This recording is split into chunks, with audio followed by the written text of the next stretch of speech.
information, news, and entertainment on demand. WSRadio.com. Welcome to This Week in Marketing, brought to you by the San Diego chapter of the American Marketing Association. All right, welcome back to This Week in Marketing. You are listening to San Diego American Marketing Association's best and only podcast. I'm your host, Sam Wheeler, and before we get started today, I wanted to talk a little bit about the 2018 Cause Conference that's coming up. It's October 12th, so book your tickets now. We are celebrating companies that work with a cause, or work for a cause, or have some sort of cause in their mission statements. It's the 20th annual Cause Conference. It's October 12th, 2018. And the tagline here is, get ready to collaborate with San Diego's purpose-driven community, representing leaders across the business, nonprofits, investments, and governments and education sectors. The 20th Annual Cause Conference is set for Friday, October 12th, at the beautifully renovated Town & Country Convention Center in Mission Valley. Early bird tickets are still available until Friday, I believe, and they are $160 for early bird, and they're going up, so make sure you book your tickets now. It's going to be pretty fun, pretty excited, and that's one of our big conferences throughout the year, so sign up. You can volunteer, you could sponsor, you could partner, you could speak as well. So in the studio today, I have Kevin Speck, my co-host, and we have Robert, I'm pronouncing this, LaPlante. Is that right? You got it. That's a French-Canadian name, too. Nice. Well done. Thank you. Robert is the president of MediaCorps. They are a performance marketing firm. And Robert, I'm going to let you take it away here and kind of give us a little bit of background about yourself, if that's okay. Thank you for the intro. MediaCorps is a solution for U.S. brands and U.S. marketing agencies to access the Canadian media market. We've been in business about 11 years, and our only mission is to help navigate that market. It's a lot different, as you might expect. The countries are not exactly the same, although Canadians have been known to masquerade indiscriminately and not be detected amongst Americans. But there are a lot of differences in the market, and that's what we exist to kind of iron out those differences and help agencies get there and do what they do best here in that part of the country. Cool. And I think that's the topic today is marketing to Canada. There's a lot of, as you mentioned, small differences there that we're going to talk about. And before we get there, I just wanted to talk a little bit more about your background, kind of how you started MediaCorps, when it started, why San Diego, I guess is another question too. All good questions. So my background, I am a Canadian expat. I grew up in Montreal, and I spent most of my professional career in the Canadian media. So I worked for a large national newspaper up there, and then I ended up working in several different Canadian markets. So I started to develop a lens of the local market and then working up to the national. So I spent time in Vancouver and then Toronto and Montreal, the three major cities. And I found myself looking after our international business for that same company. So it gave me a lens on some of the needs in the market. When we were out in Europe talking to potential advertisers, there was certainly a need for more education about what makes Canada Canada, and that's where the idea and inspiration for MediaCorps came, was in that experience. So after coming back from doing that experience, we thought it's a good time to start something here, because this is the other major market where there's a lot of cross-border trade, but still a real lack of education and expertise. So it was a good niche to fill, and it was a good way for me to come down here to San Diego, which I'm not going to lie, has nicer weather than Montreal or any Canadian destination, and was a way for me to be able to come here and do something I love, which is talk about Canada and the Canadian market. So I get to be kind of an ambassador of sorts, and I can help folks, like I said, tap into the Canadian market and show them, what they don't know. Cool. I love it. Kevin, I think we're going to dive in here, if that's cool. Yeah, absolutely. Going into it, you mentioned you were from French Canada, and a lot of people just assume Canada is kind of similar, but it's really very different. It's a huge country. And so I'm just curious, what are the main differences between French-speaking Canada and English-speaking Canada? Well, the language is the biggest difference, but if we're talking about French Canada, it tends to be concentrated in the province of Quebec. So Canada is organized into what you have as states here are provinces. So there are 10 provinces in Canada, 3 territories. And Quebec is one of the larger. It's the second largest province, and it's majority Francophone. So that's where the bulk of of Canadian French speakers reside. Although they do live in other areas, it's just not as concentrated in volume as it is in Quebec. Okay, so what are some of the ways you've seen the Canadian market evolve throughout your career in the advertising and marketing world? That's a good question. When I came here, it was 2007, and in 2010. We had, well, first of all, when I came here, there was we were in the midst of a spiral from the economic standpoint. So one area that was vastly different was how Canadian banks weathered that storm. So as we all remember, banks were imploding this side of the border, but in Canada, banks were doing pretty well. I mean, they're very well capitalized, and there's a different set of regulations that apply to Canadian banks. So the malaise that affected the United States didn't impact Canada as much. The real estate market did not implode. Banks were relatively strong and stable. And I think it was a good opportunity for Canada to take a bit more leadership because it was so vibrant economically. So whilst the rest of the world was struggling, there was an opportunity for Canada to gain a little bit of market share, so to speak. And I think that happened. And then soon after the Olympics for Vancouver happened in 2010, and that was another momentous occasion for Canada to kind of shine on the world market. And I think what you saw was a lot of strengthening of Canadian values, the Canadian market. There's a strong millennial population burst that's happening at the same time. So if you go to Canadian cities today, they're quite vibrant places, a lot of energy. And I think a lot of it is due to how it's changed in the past 10 years because of some of those events. And so what were some ways you capitalized, just some real-life experiences on those advantages? Well, let's see. So down here, we've noticed a lot of increasing interest in the Canadian market. So if you're a U.S. brand, and picture yourself back in the height of the economic downturn. If you're looking for growth, you're going to probably look outside of the U.S. market. And, there's other markets that also didn't fare so well during the economic downturn, like Europe. But Canada was one of those diamonds in the rough where you could still go and expand. And we saw a lot of that happening. A lot of big American apparel brands and retail brands actually expanded into Canada during that time. So it was an opportunity for us to start talking to those brands and kind of shepherding their entry into Canada. Okay. Have you seen, was there, when that kind of entry happened, or the, I guess, increase in entry happened, did you see pushback from some of the Canadian brands that were all of a sudden seeing, a huge influx of competition? Competition's a good thing. I think that's, something that Canadians don't shy away from. So, yes, we saw a lot of capital flowed into Canada, and that took different shapes and forms. One of the big retailers there, the Hudson Bay Company, has been active in attracting retail brand names from the United States into Canada. So that's one example of how, some of the, the Canadian business community pushed back and kind of increased their ability to compete with some of these incoming brands. So in some cases, you saw them absorbing those brands and bringing them up north. So I'll tell you one thing, the retail scene, changed a lot during the last decade, and that's probably the biggest reason why. So in maybe 5, 10, 20 years down the road, what direction do you really see the Canadian market heading?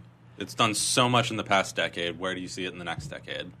I look at what's happening today. It's hard to predict anything, I think, when you're, throwing politics in the mix. Yeah. And there's certainly a lot of uncertainty with the trade situation where it is. Canada's been a really strong partner to the United States in terms of cross-border trade. In fact, it's been the most lucrative trade relationship in the world for a long time.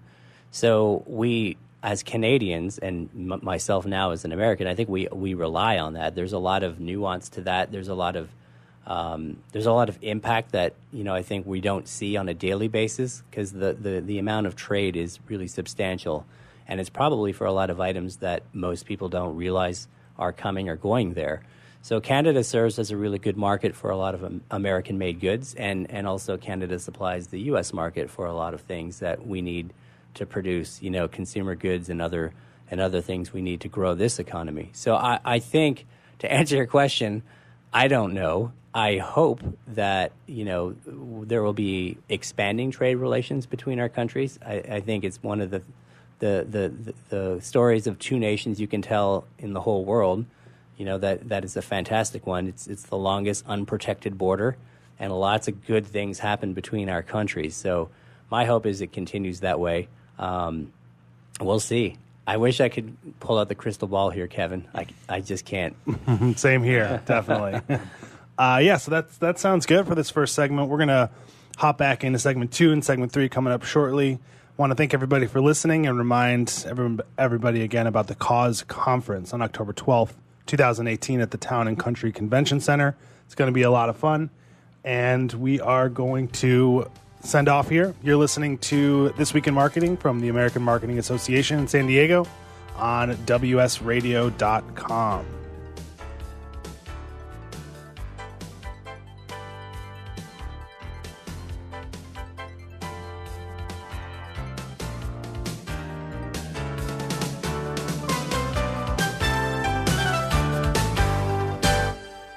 A podcast or radio show on WS Radio is a great way to create content marketing.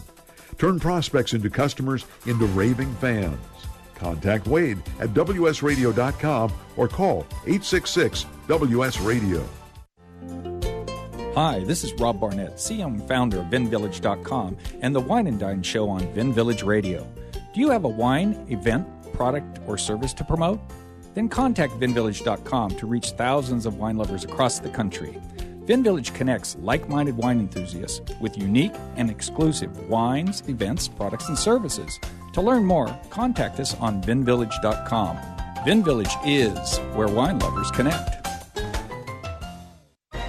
I raised $8,000 to build schools for South African children. After realizing how many people go hungry in San Diego, I now volunteer at a food pantry. I'm spending the next year doing volunteer projects across 3 countries and helping in ways they designate to be the most helpful. The WorldLink program at the Joan B. Kroc Institute for Peace and Justice recognizes the potential of youth as agents of social change. Learn how you can help youth become a generation of leaders in action at peace.sandiego.edu. One person has the power to change the world, impact millions of lives, and leave a legacy for lifetimes to come. That person is you.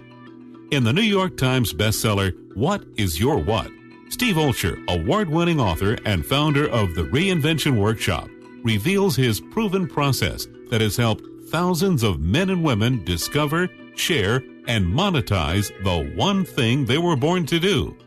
Grab your free copy now at www.whatisyourwhat.com/free. That's www.whatisyourwhat.com/free. Take a break from politics. Tune in and learn something. WS Radio shows are worth your time and are filled with tips and advice.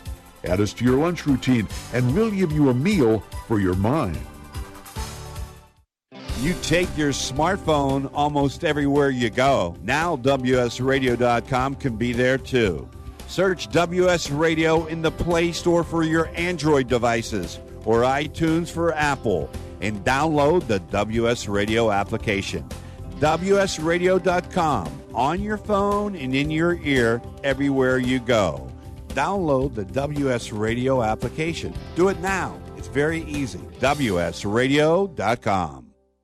Small businesses are the lifeblood of America's economy. Every Thursday, SBA Radio interviews industry professionals and is dedicated to provide small businesses with timely insights and innovations. Visit www.sbaradio.us for details. Talk to me. Information, news, and entertainment on demand. WSRadio.com. Welcome to This Week in Marketing, brought to you by the San Diego chapter of the American Marketing Association. All right, welcome back to This Week in Marketing from AMA San Diego. I'm your host, Sam Wheeler. With me in the studio, you have Kevin Speck and Robert LaPlante, the founder and CEO, is that right, of Media Corp. That's right. And we are talking about Canada and the U.S., marketing differences between the two, how to start a marketing campaign in Canada, and just generally the differences between the two countries. There's a lot that people don't understand. We're diving into that a little bit more in this segment. We're going to talk about the main differences in media consumption, population, all that type of good stuff. So I'm going to let Kevin take it away, and we're going to get started. Thanks, Sam. So on the surface level, Canadians and Americans look very similar. A lot of people have trouble spotting the differences, which is why a lot of American agencies think they can market to Canadians no problem. It'll be really easy. So just from a cultural standpoint, what are some of the key differences between Canadians and Americans that many tend to overlook? So a key difference, well, to start with, Canadians know a lot about Americans and not the other way around. Canadians are very tuned into news. A lot of that news is dominated by what happens in U.S. politics, U.S. government, the U.S. economy, et cetera, et cetera. But going off from that jumping point, you have a really strong U.S. cultural, production system in Hollywood and music. And a lot of Canadians consume those things, but they also consume their own media, their own homegrown media. Canada as a country is organized differently. It's a parliamentary democracy, so we have a prime minister. Politics is a little bit more tame in Canada, I would say.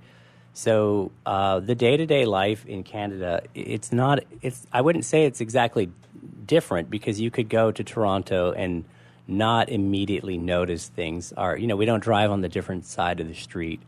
A lot of things resemble other American cities if you're going down, downtown Toronto. But Canada is a country, that is very vast. So we rely on media for information. We historically have the railroad was one way to connect our disparate communities. So, you're talking about a climate disadvantage. It gets very cold in Canada. I think everyone knows that. These are some of the things that drive, the differences. So as a result, you're going to have kind of a different day-to-day outlook on things. For the most part, we're very similar. So I don't want to paint a picture that you're going to go to Canada and notice vastly different things. The nuances are subtle.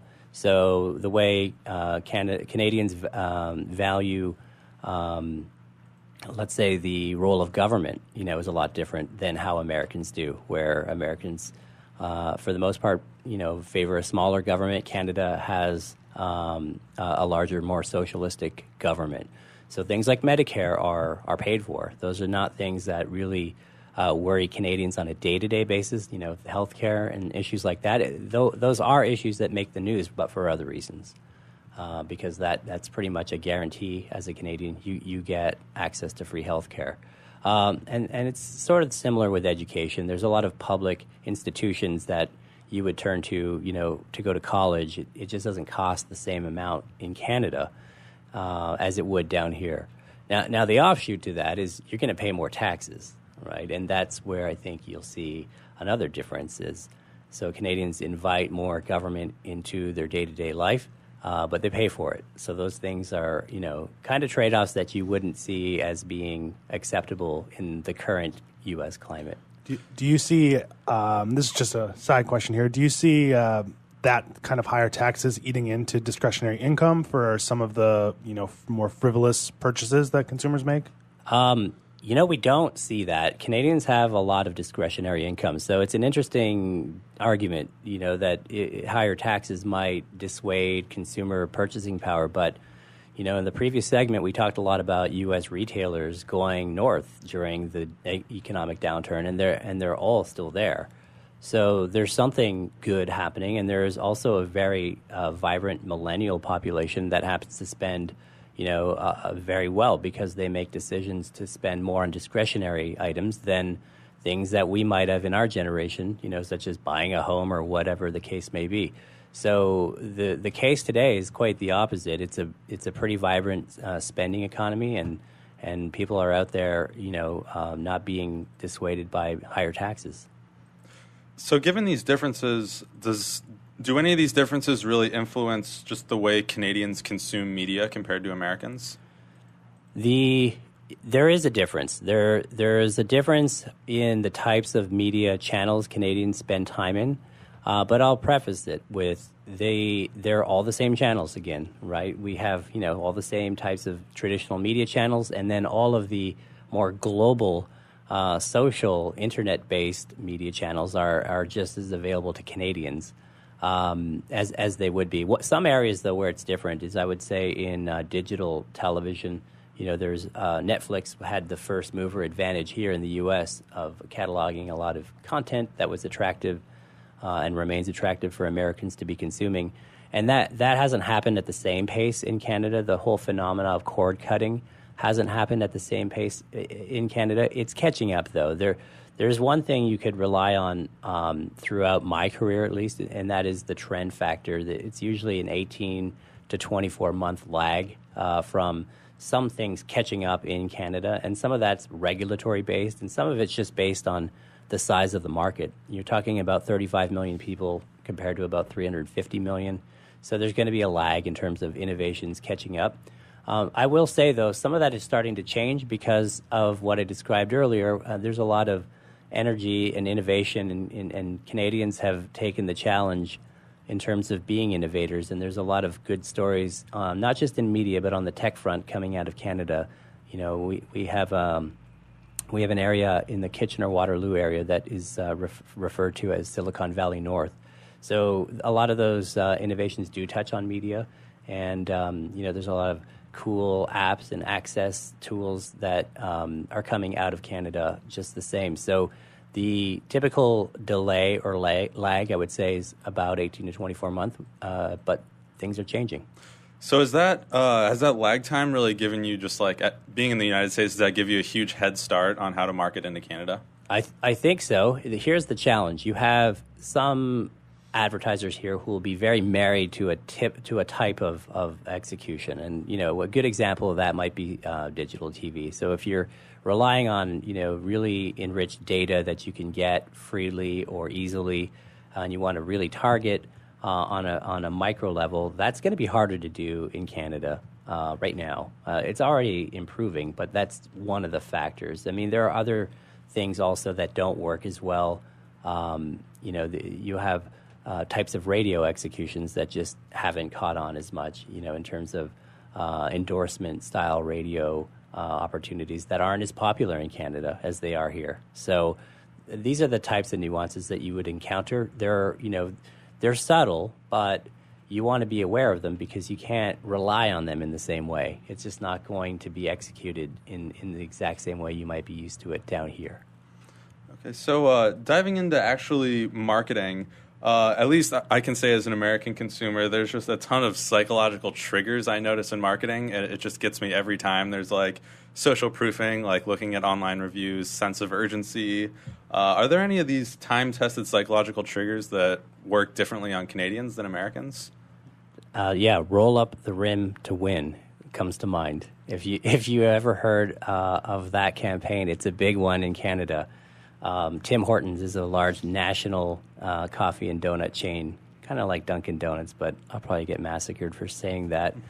But they've done a promotion year in and year out for a long time that focuses on simple contest, right? You buy a cup of coffee, and then when you're done, you get to roll up the rim, and if you see you're a winner underneath it, well, you're a winner. And that contest is one of probably the most successful things that pop right into my mind as you said that.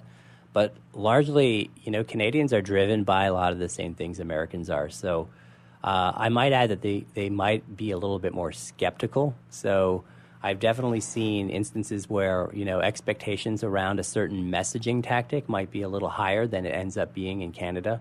And I think a lot of that can be attributed to a healthy sense of skepticism. So I would say if you're going to work around some of those psychological triggers, that they be informed and that they deliver on the promise.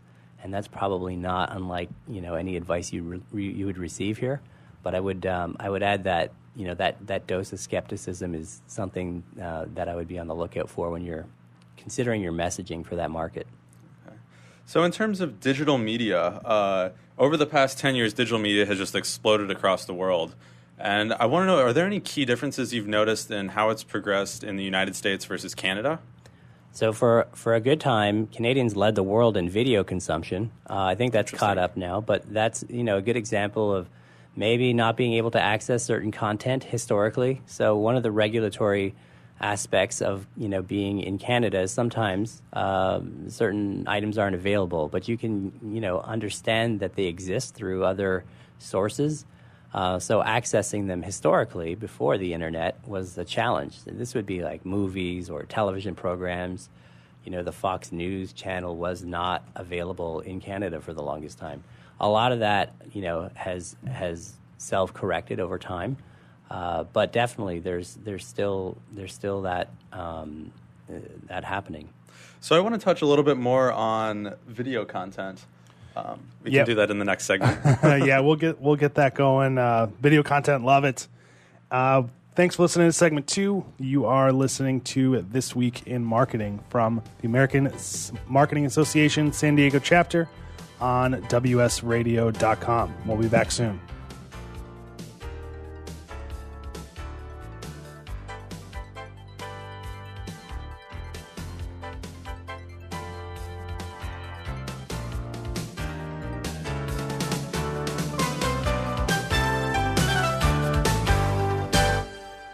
Securing Our eCity Foundation is a nonprofit organization focused on cybersecurity awareness and education.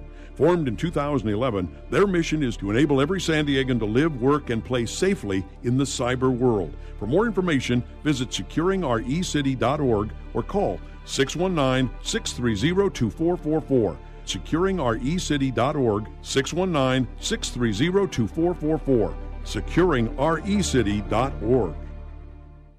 Tired of presentations with no impact, no inspiration, and no traction? Do dull speakers have you and your team disengaged and distracted by smartphones? Christopher McAuliffe brings energy, insights, and 2 decades of experience, delivered with punch, humor, and heart. Your team will leave energized, uplifted, and with a sense of purpose. Visit ChristopherMcAuliffe.com to bring some heat to your next speaking engagement. McAuliffe.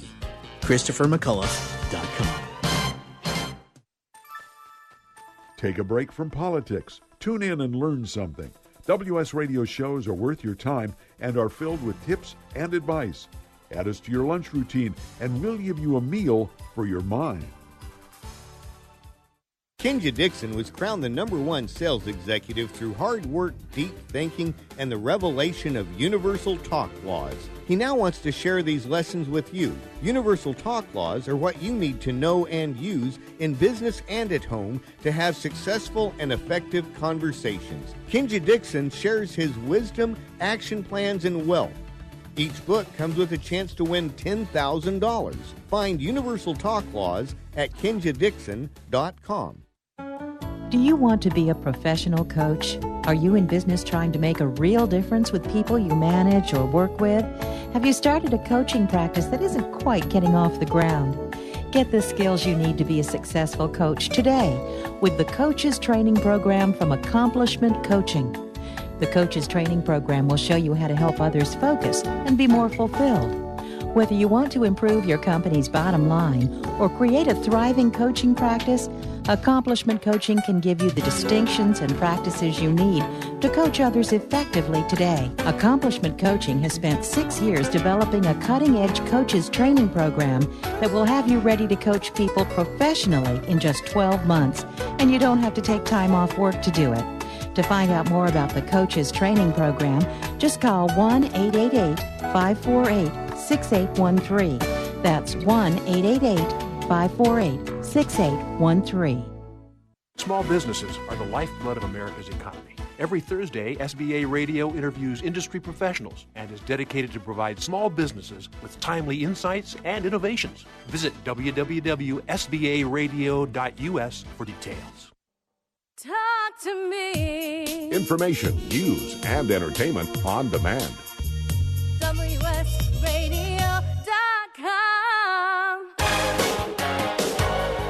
Welcome to This Week in Marketing, brought to you by the San Diego chapter of the American Marketing Association. All right, welcome back to This Week in Marketing. I am your host, Sam Wheeler. We got Kevin Speck and Robert LaPlante in the studio here. We are talking Canada and the USA, marketing differences between the two. And segment 3, we're going to talk more about setting up a campaign. But I think we got cut off in the last segment talking a little bit about video, so let's touch on that first. Yeah, you said something really interesting that Canada at one point was the leader in video consumption. And I'm just curious to know throughout the years and how video content has just exploded all over the internet now with the big Facebook update really putting a lot of weight towards video. How have you been advising other businesses on how to allocate their video budget or like how to execute video? I just want to unpack that a little bit. Yeah, let's unpack it. Do more video. You just said it. It's a powerful medium. It's available everywhere. It's consumable in very small doses. People love video, so we ought to be doing more video. When we see any campaign, the presence of video it always strengthens the outcome, no matter what. There's a lot of video out there, so it makes it more of a challenging medium to maximize because you absolutely need to do something that's going to grab attention. So I would caution, do more video, but do more good video. And that would be my advice. So just going off that, creating a TV spot is way different than running an ad on Facebook or LinkedIn. What are some of the key challenges or key ingredients you've found are just really essential to creating a good digital video compared to a TV spot? The best content is the most engaging and gripping content. It's stuff that people love to consume. And I've seen, good examples of little franchises, whether it's out of a character or a storyline that can make a video campaign take hold and get people interested to see more. If you can get a consumer to want more of your content, I think that's mission accomplished. Video gets used in a lot of different ways. It's, I think it's really strong for engaging people and grabbing attention early on in your buyer's journey. It can be used strategically beyond that, but it's very powerful in that way. So in terms of television, there's a lot of happening between the break, right, between the commercial break. So, how do you stand out from that cluster of commercials? I mean, there's plenty of examples of good stuff happening there, but I would say the best ones really grab your attention. They get people to not want to pick up the remote to forward through. We're seeing more short form video too, so it's imperative to get that message out quickly and effectively, and then not do too much with it. Get the message out, and then let people be curious about what you're putting out there, because we're all holding these little devices in our hands, or they're not far from us if we're watching television. Those devices are what, if a good spot airs, those are the savior. We see a lot of campaigns where people grab the phone right away and want to see more about whatever it is they saw in the TV spot. Cool. So that sounds good. Good place to break. I mean, we could do a whole show on video marketing, so sorry to cut you off there. Let's talk about setting up a campaign. All right, I'm a company, super awesome, cool company. I sell this little widget here. Let's just call it widget A. What do I do, right? I come to MediaCorp and I say, hey, Canada sounds awesome. There's a ton of people. Did you say 35 million of those consumers? I'm hoping to get everyone. How do we, where do we go from here? Well, I hope you have a large budget for that one. So a couple things. It's important to have realistic goals about what you're trying to do in the Canadian market. I wouldn't look at it as any different from any market you tackle in your hometown, in your home country. We tend to look at markets nationally, like we're discussing now, but Canada is also a selection of local markets. So a lot of the advertisers we talk to are interested in, seeing how their message resonates with an audience in one of these towns, and they tend to be the bigger cities like Montreal or Toronto and Vancouver. But Canada has a lot of towns with a population over 100,000 too. So if you're looking to reach a national audience, there's lots of ways to start thinking about how to do that. We talked a lot about digital today, and that's probably the best way to slice and dice any audience still and make sure that you're able to see how your advertising is working from an ROI standpoint. It's no different in Canada that way. However, reaching all Canadians is probably not realistic. So we would urge you to be realistic about selecting those goals. We actually do this a lot. We work with agencies and brands directly to kind of figure out what they should be looking at and how they should approach. Now, sometimes that's dictated by other elements. You might have a national chain that's opening up a flagship store in the Toronto market. So, that's going to narrow considerably the way we go to market there. If that's the case, then we formulate recommendations around how to, boost the traffic in that store. And a lot of times when it is a new retail establishment going into a bricks and mortar situation, that's what they want. They want foot traffic. So we come up with ways to look at the audience. It all starts with research, like anything else. MediaCorp has access to all the Canadian research directories and subscriptions. So we start pulling together, whether it's a buyer persona. One place we really like to start is we like to understand how you market here in the United States. So this might sound counterintuitive because we're talking about a different market, but it actually isn't. When we see how you go to market in this, in a city in the United States or nationally, it gives us a good lens about how you might want to go to market in Canada. So that is an excellent place for us to start. But it does lead, pretty much right away to an exercise of figuring out who that buyer persona is, and usually there's not one. There are many. And then we like to create the Canadian version of the buyer persona. So when we do that, it lets everybody kind of understand who we're targeting and how we're going to approach that. And then we can get into the weeds on what media matters and what are the outcomes of the campaign. So there's a lot of work, I think, initially that is the bulk of it to understand who are we targeting and why. And once we get that done, it allows us to be very creative about the different ways. And this is where the subtleties really play. If you're used to doing radio in a market here in the United States, that might be a different experience in Canada just based on, the station selection or the formats available.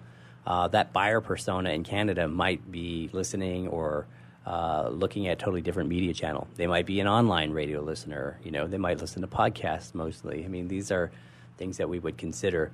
But in terms of approach, that's pretty much the process we would get started on, and it moves us a little bit further down, till we can start making some specific decisions. Okay, cool. And so I'm going to take a step back for a second and talk a little bit more about the research phase of it. Are there any, you can do market research in the States. There's a ton of firms that do that.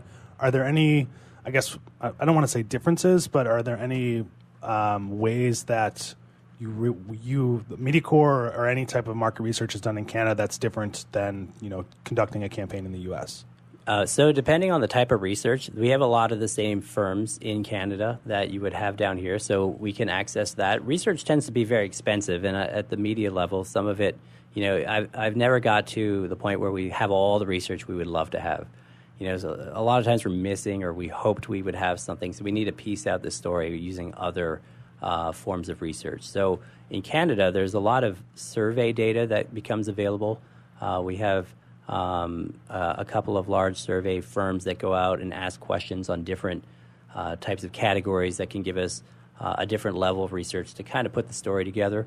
But yeah, there's a lot of ways to put together the picture of who we're trying to reach and how they interact. So some of it comes from the typical media, some media research that might be more proprietary. Some of it will come from the directory research firms and the private research firms. And then other of it we could pick up through survey data or better understanding, from our own experience of seeing how similar campaigns work. That's probably the most powerful, is the perspective we enjoy from seeing, campaigns similar to this that we ran a year or two ago might help direct a direction, to an advertiser that they might not otherwise have thought of. Cool. Now, do you guys recommend companies that are going in? So my widget, super awesome. Should I have a flagship presence there, or can I just funnel people back to my U.S. site? Okay, the million-dollar question. So if you're going to market to Canadians, we always recommend you do it as a native Canadian. So have a presence that looks like you're committed to the market. Like a small nuances, sometimes like a .ca address on your e-com store can help a lot for Canadians to feel a level of trust. You're coming into a crowded market. There are other players there, and if you're not known or heard of before, you're already walking a steeper hill. So doing the small things matter. So sometimes these are a little Canadian flag for English and French in Canadian English and French, as opposed to the U.S. or the British icon, to designate the language. Sounds small, but it matters. Another big one, language. Canadians spell differently than Americans. We use the letter U a lot, where Americans don't. Words like favorite, O-R-I-T, is O-U-R-I-T, right? And there's a lot of nuance there. So Canadians' English resembles a lot more the British than the American dictionary. So adapting that and making sure, we utilize that the right way is paramount, because Canadians will detect it right away. And there's nothing worse than not noticing that. Definitely. All right, we'll pick up on this in segment 4. You are listening to WSRadio.com. This is This Week in Marketing from the American Marketing Association, San Diego. See you soon.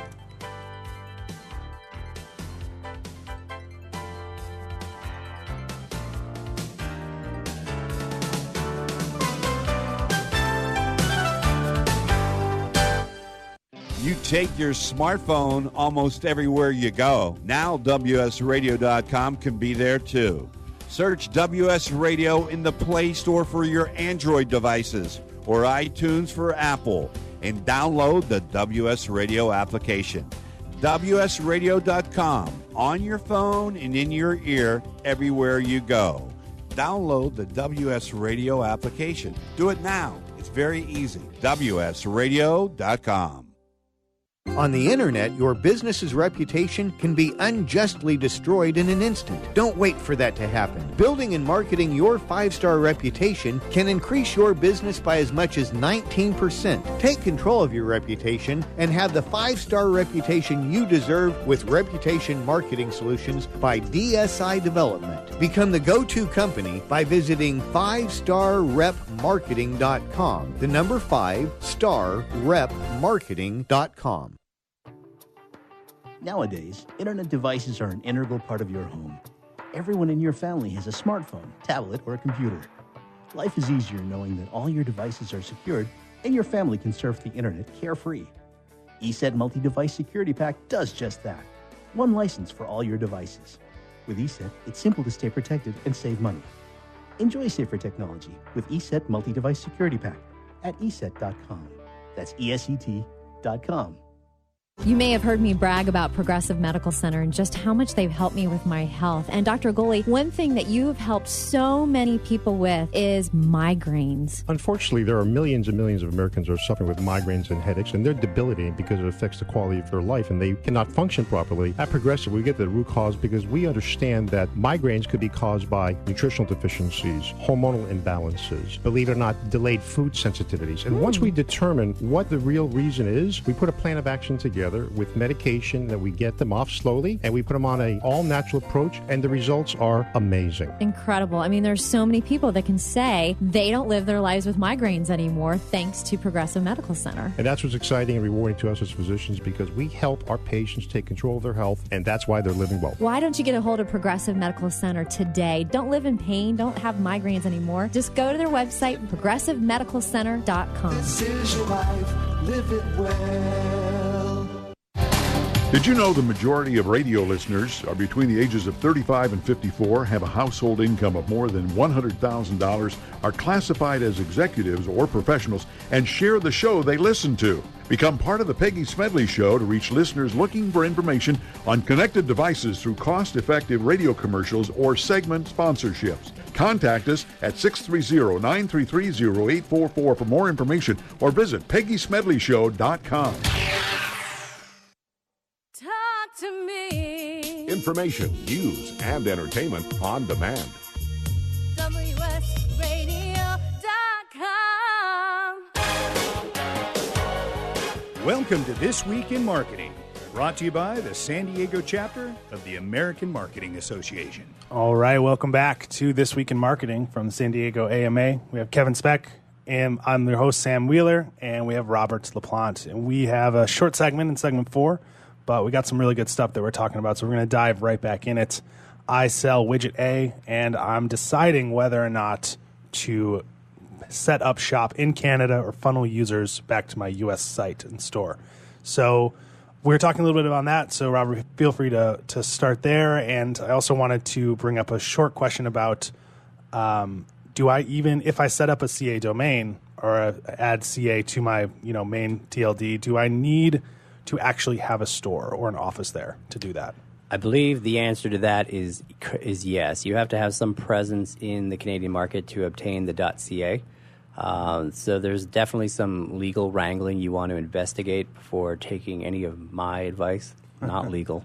These are more for how the Canadian consumer is going to perceive what you're doing. So having we talked about having like the Canadian flag as a language choice, for English or French, and having your spelling in check because you want to make sure you adopt the Canadian spelling conventions. Absolutely. And then, Kevin, you brought up a question before about how do I message? Is it the same approaches? And I would vet all of that stuff before you just go to market, because every case is different. And I've seen cases where everyone thought it was a good idea, and then we can see quickly why it's not a good idea. We can lay that out for you. And that's where you're playing into that murky area of how Canadians are different. We can't really know all the time. It's not a long list available, but sometimes with certain scenarios, we can play them out pretty quickly and show you why you don't want to do it that way, and here's how you might want to think about doing it. So that's what I would say on that. Cool, and that kind of brings up a question that we wanted to touch on about mistakes that you've seen or successes. So I don't know if we talked about the Hortons campaign, but what are some of the major kind of, you have these firms or executives that, my board on widget A company thinks they're the best, right? What kind of, what have you seen that's been messed up? What have you seen that's worked well? Well, let's start with the messed up part. So, unfortunately, probably one of the better stories of U.S. retail, Target, tried to go to Canada, I think it was about 7-8 years ago.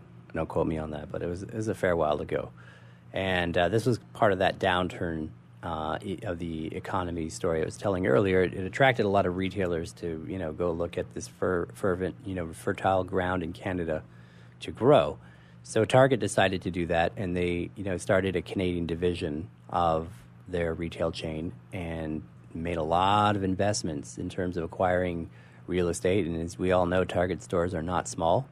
But they went in kind of whole hog, and they didn't test any aspect of it. They kind of just went up, bought a former retail chain, and then repurposed it to Target with a huge investment. I mean, they did it a la Target. Those stores looked like Target, and they kind of felt like Target. But therein lied the problem. Spoiler alert, they failed miserably. It was one of the larger bankruptcies that we've recorded in recent history. And the reason why they failed is because they failed to appreciate how they were perceived by Canadians and what their value proposition in the eyes of Canadians was.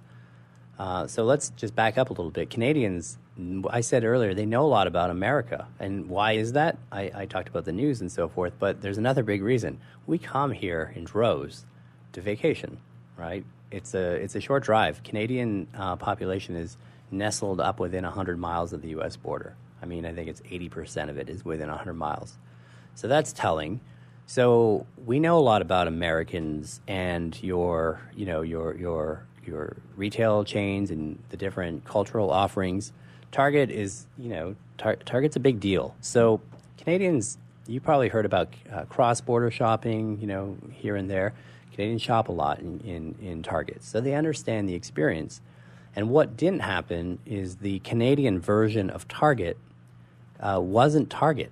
It was Target a la Canada, which no one really understood, and more importantly, nobody wanted that. You think about the drumbeat, right? There's a big buildup. As Target announces, we're coming to Canada, and it's probably 18 months lead time. And then in that whole 18-month lead time, they're buying all these big, buildings or places where, people are anticipating having a Target. So it's a big deal. And then when the store opened, it really didn't have any of the same merchandise. It didn't have the Target panache that you would expect, when you're shopping here. So it had a lot of stuff that the retail chain that they bought had, which was a lot of discount items and not very fashionable. So that value proposition was totally missed, and it was a big miss because Canadians really wanted what Target offered, and it just didn't translate. So I would say if you're going to go into Canada and you have a known brand and you think Canadians might not understand your brand, you might be wrong right out of the gate. They probably have a perspective about your brand, and it's important to figure out what that is and to stay true to it because, just because your supply chain might be affected by, the new expansion cross-border, that doesn't mean the expectations are going to be mitigated. So I think it's important to carry out what that value proposition is and make sure you deliver on it. All right, great. I love that. And I guess you also don't want to trivialize the Canadian culture too, right? And make it seem like Canada is like funny, I guess, right? Right. So I can see a big brand, kind of just thinking that Canada is, you slap a Canadian flag on it and then everybody's going to love it, right? Right. No, that's a good point, and that's what Target didn't understand. Making something different for Canada that's not really anything anyone wanted, let alone Canadians, not going to cut it. So I would be careful about what you're offering and how you talk about it.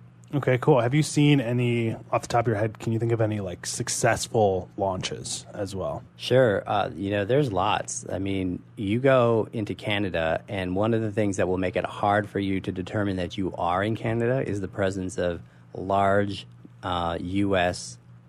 retail presence. So that's storefronts. You're going to see Best Buy. You're going to see Walmart. You're not going to see Target. But you're going to see a lot of other retailers. We've helped a lot of them go across the border. Crate and Barrel has gone successfully to Canada and has a nice presence there. Brands like J. Crew, countless smaller brands that have a presence in Canada. Like I said, if you take a drive down Main Street anywhere in Canada, you're going to notice a lot of familiar brand names. Home Depot, Lowe's, they're all up there. And they all have, successful and have been there successfully for many, many years. So I think it's more the rule, actually. But in the case of a Target, thankfully the exception, but a lesson, I think, about how to approach the market and what to expect is not necessarily what you're used to, which is why you want to seek out expertise. Definitely. I love that. Are there any differences? We only have a couple minutes here, I guess 1 minute, but are there any differences in B2C companies that are trying to cross the border as well? So B2B, B2C, it's still B to people, right? And I think that's the lesson we need to understand is we're never talking to a consumer, you're never talking to a business person, you're talking to a person, and they might have interests. So like any strong marketing approach, understand who it is and where they're spending their time, and then build the content that resonates with them. And that's where understanding the Canadian version of that, I think, is very helpful, because the one thing we can't do is just assume it's going to be the same, because 9 times out of 10 it's not.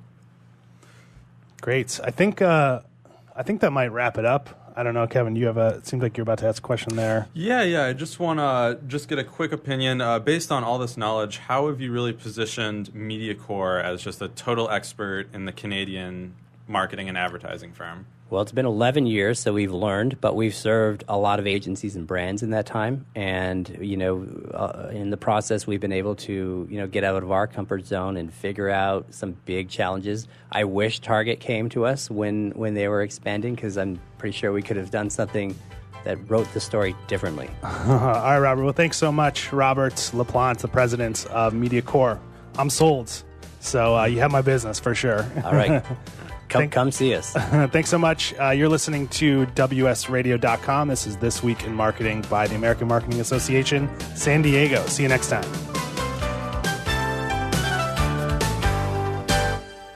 Securing Our eCity Foundation is a nonprofit organization focused on cybersecurity awareness and education. Formed in 2011, their mission is to enable every San Diegan to live, work, and play safely in the cyber world. For more information, visit securingourecity.org or call 619-630-2444. Securingourecity.org, 619-630-2444. Securingourecity.org. Do you want to be a professional coach? Are you in business trying to make a real difference with people you manage or work with? Have you started a coaching practice that isn't quite getting off the ground? Get the skills you need to be a successful coach today with the Coaches Training Program from Accomplishment Coaching. The Coaches Training Program will show you how to help others focus and be more fulfilled. Whether you want to improve your company's bottom line or create a thriving coaching practice, Accomplishment Coaching can give you the distinctions and practices you need to coach others effectively today. Accomplishment Coaching has spent 6 years developing a cutting-edge coaches training program that will have you ready to coach people professionally in just 12 months, and you don't have to take time off work to do it. To find out more about the Coaches Training Program, just call 1-888-548-6813.